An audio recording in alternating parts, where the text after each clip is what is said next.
ముఖ్యంగా వెన్నుపూస కావచ్చు, ఎముక కావచ్చు, దాని యొక్క దృఢత్వాన్ని తగ్గించేటివి ఏంటి? అంటే నేను విన్నది ఏంటంటే ఇప్పుడు స్మోకింగ్ కానీ లేదా కాఫీ కానీ లేదా సోడా కానీ, సో ఇవి తగ్గిస్తాయి అంటారు కదా, అంటే మీరు చెప్పండి యాక్చువల్గా. So what to take, what not to take, ఆహారం విషయంలో ఎలాంటి జాగ్రత్తలు తీసుకోవాలి? బేసికల్గా అండి ఇప్పుడు ఇవన్నిటికీ ప్రాబ్లం ఏంటంటే బోన్లో చేంజెస్ ఎక్కువ కంటే డిస్క్ డీహైడ్రేషన్తో ప్రాబ్లమ్స్ వస్తాయి.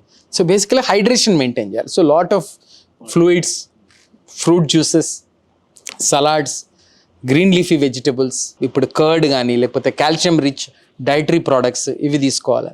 Definitely any of the bad habits అండి, స్మోకింగ్ కానీ ఆల్కహాల్ కానీ, anything in excess will cause problems.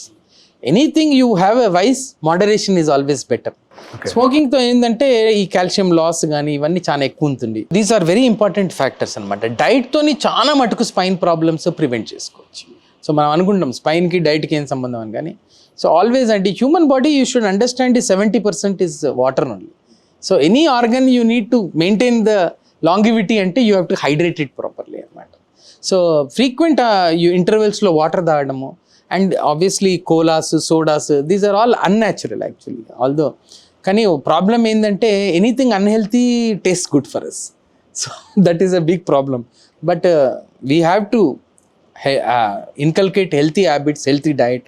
62 లక్షల మంది ప్రజల్లో మెడ్ప్లస్ బ్రాండ్ మెడిసిన్స్ కి మారడం వలన 915 కోట్ల రూపాయలు సేవ్ చేసుకున్నారు. అదే మెడిసిన్స్ అదే క్వాలిటీతో 50 to 80% డిస్కౌంట్లు.